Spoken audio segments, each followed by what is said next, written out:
എടാ ഈ ബ്രാഹ്മമുഹൂർത്തം എന്താണെന്ന് വെച്ചാൽ നിനക്കറിയോ? പിന്നെ എന്താ? അവര് ബ്രാഹ്മണന്മാരെല്ലാം കൂടെ പാതിരാക്കി ഒരുമിച്ചിരിക്കുന്ന ഒരു മുഹൂർത്തമാണ്. ഇതൊന്നും അല്ല. എന്റെ ബലമായ സംശയം ഇതെന്തോ പൂജയാന്ന. പൂജ? ആ, എന്ത് പൂജ? എടാ അവളെ മയക്കെടുക്കാൻ. എനിക്കത് തന്നെ തോന്നി. നമുക്ക് ഗണപതി സാറിനോട് ചോദിച്ചാലോ? എടാ അതിന് അദ്ദേഹത്തിന് ഇതൊക്കെ അറിയാൻ പറ്റുമോ? പിന്നെ അദ്ദേഹം അമേരിക്കയിലായിരുന്നില്ലേ? അറിയാതിരിക്കൂ. അങ്ങേരും വന്ന് കാണട്ടെ. എടാ അതിനൊന്നും സമയമില്ല. ഇനിയിപ്പൊ അങ്ങേരെ അറിഞ്ഞ അങ്ങേരെ എടുത്തോണ്ട് മുകളിലോട്ടൊക്കെ പോയി ചെല്ലുമ്പോഴത്തേനെ അവൻ കയറി വേഷ മുഹൂർത്തം കാണിച്ചിട്ട് അങ്ങ് പോവും. നീ ഇങ്ങോട്ട് മാറ്. മനുഷ്യന് അഹങ്കാരം പാടില്ല. ഒരു 916 അടി പൊക്കം വെച്ചോണ്ട് നീ ഇവിടെ നിന്ന് നോക്ക്. ഞാൻ മര്യാദയ്ക്ക് കയറി പോയി നോക്കാം. ഞാൻ ഒന്നും ഇതിന്റെ ലൈവ് കണ്ടിട്ടില്ല.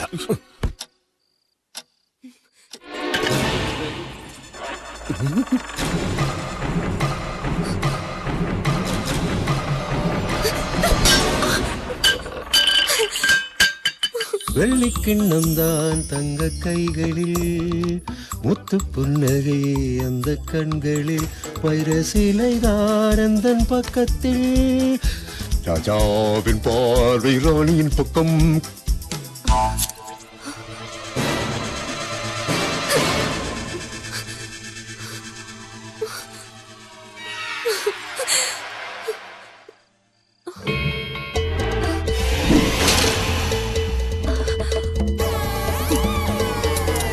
കുളിരാട് കുളിരടി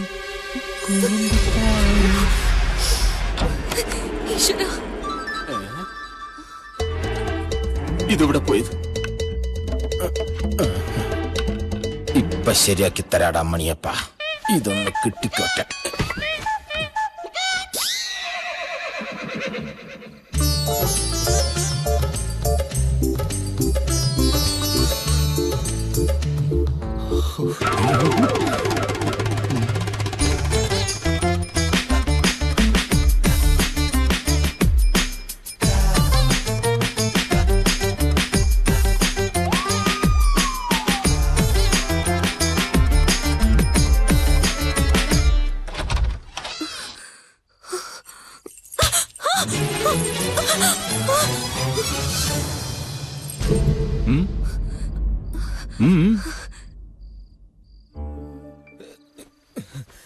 ഈശ്വരന്മാരെ എന്റെ മാനം കാത്തോളണേ. അയാളെ തെറ്റു പറഞ്ഞിട്ട് കാര്യമല്ല. ഇങ്ങനെ സാരി ഉടുത്ത ഏത് പുരുഷന്മാരാണ് ഇങ്ങനെ കാണിക്കാത്തത്? പണ്ടാരടങ്ങ് എന്താ വരുന്നു. ഈശ്വര എന്റെ മാനം പോയത് തന്നെ.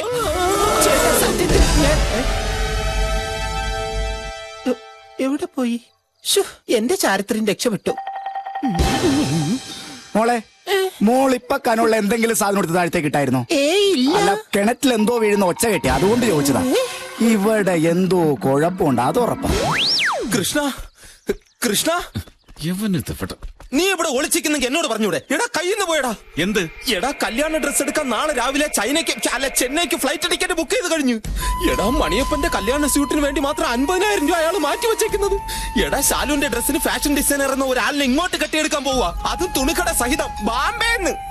എടാ ഈ കല്യാണം നടക്കാൻ വേണ്ടി അവ ഇത്രയും തരം താഴ്ന്ന കളി കളിക്കേണ്ട ഉദ്ദേശം എന്താ? ഇക്കണ്ട സ്വത്ത് മുഴുവൻ അടിച്ചു മാറ്റാൻ ആണല്ലോ. എങ്കിൽ അവൾ അയാളുടെ മോളല്ല എന്നുള്ള സത്യം അവനോട് പറഞ്ഞാൽ അവൻ നാണിച്ച് വാലും ചുരുട്ടി പോകില്ലേ? പോകും. പോകുന്നതിന് മുമ്പ് ഗണപതി സാറിനോട് സത്യം മുഴുവൻ തുറന്നു പറഞ്ഞാൽ അപ്പൊ കല്യാണ പന്തലിന് പോലെ ഇവിടെ 16 അടിയന്തര പന്തല് പൊങ്ങും. കല്യാണം നടക്കണം. കല്യാണം നടക്കുകയും വേണം, അവൾ അതിൽ കുടുങ്ങുകയും ചെയ്യരുത്. എന്നാൽ എനിക്കൊരു ഐഡിയ തോന്നുന്നു. സംഗതി പഴഞ്ചനാണെങ്കിലും ഫലം ഉറപ്പാ. പറ. അതായത് മണിയപ്പൻ അവളെ കെട്ടിക്കോട്ടെ.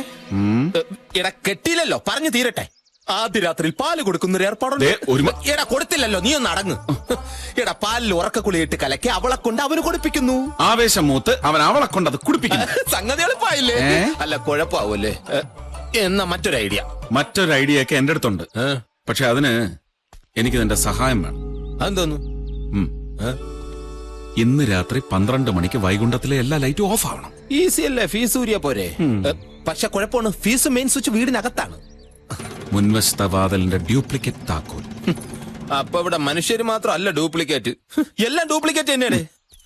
ആട്ടെ, ഇരുട്ടത്ത് എന്താ ഏർപ്പാട്? ഒക്കെ കഴിഞ്ഞിട്ട് മനസ്സിലാക്കിയാ മതി.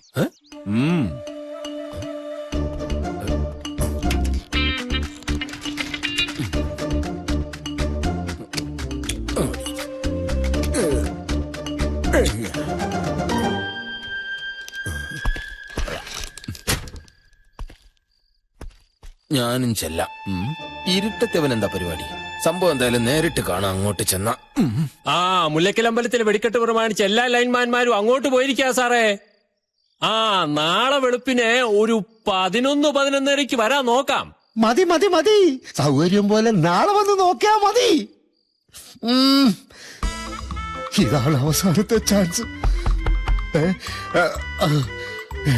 അവളിങ്ങോട്ട് വരികയാണോ? ശരി.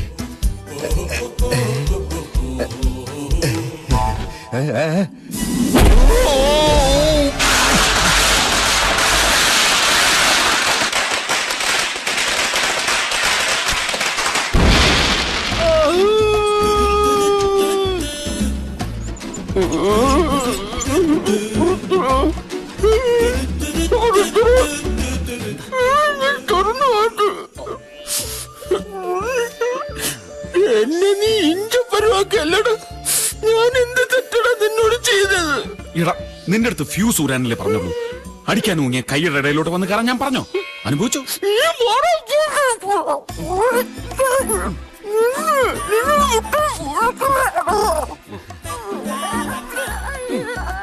എന്താ സാറേ, എന്തു വേണമെന്നാ ചോദിച്ചത്? പൊറോട്ട ഇറച്ചിയും വേണോന്ന്.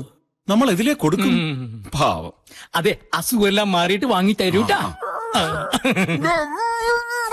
6 മാസം മുമ്പ് 2 PC-മാരെ വെട്ടിയ കേസില്ലേ, എന്താ ഗുണ്ടയുടെ പേര്? വാളയാർ മണിയപ്പൻ. ആ മണിയപ്പൻ. അവൻ ഇപ്പോഴും പോലീസിന്റെ കണ്ണുവെട്ടിച്ചടക്കാണ്. അന്ന് ആ PC-മാരെ ഇതേ ഹോസ്പിറ്റലിൽ ഇതേ റൂമിൽ ഇതുപോലെ ഹിലാരി ചന്ദ്രനിൽ പോയ വേഷത്തിൽ. നമസ്കാരം സാർ. ഇതിലേതാ പറയാ? ഇത് തന്നെയാണ് സാർ, ഇത് തന്നെ. ഈ ശബ്ദം ഞാൻ ഓർക്കുന്നു.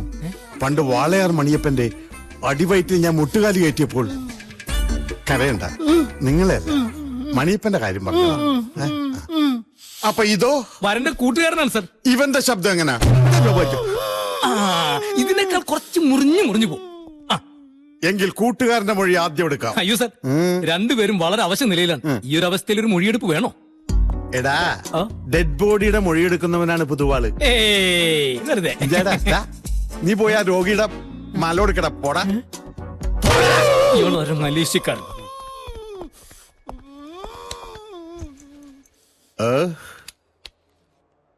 Hello hello, mike testing. എന്താ പേര്? പുൽപ്പരാക്ഷൻ എന്നാണ് സാർ. നിന്നോട് ചോദിച്ചില്ല. ആക്രമണം നടക്കുമ്പോൾ എത്ര മണിയായിട്ടുണ്ടാവും?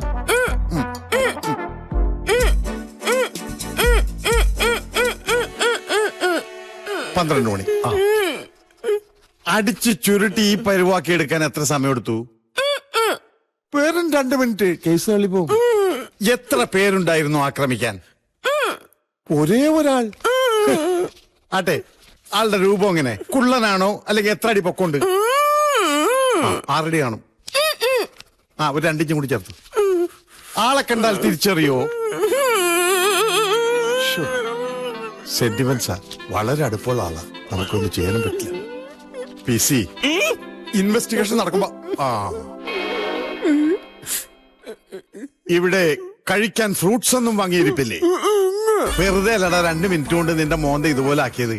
പണ്ടൊക്കെ ഞാൻ മൊഴിയെടുക്കാൻ വേണ്ടി പോകുമ്പോ എന്തോരം ഫ്രൂട്ട്സ് പെറുക്കിക്കൊണ്ട് പോണെന്നറിയോ? വെറുതെ അല്ല, മൊഴിയെടുപ്പെന്ന് പറയുമ്പോ ചാടി ഇറങ്ങി പോരും. കൊല്ലി ഞാൻ ഒരു ചെറുനാരങ്ങ പോലും ഇല്ല.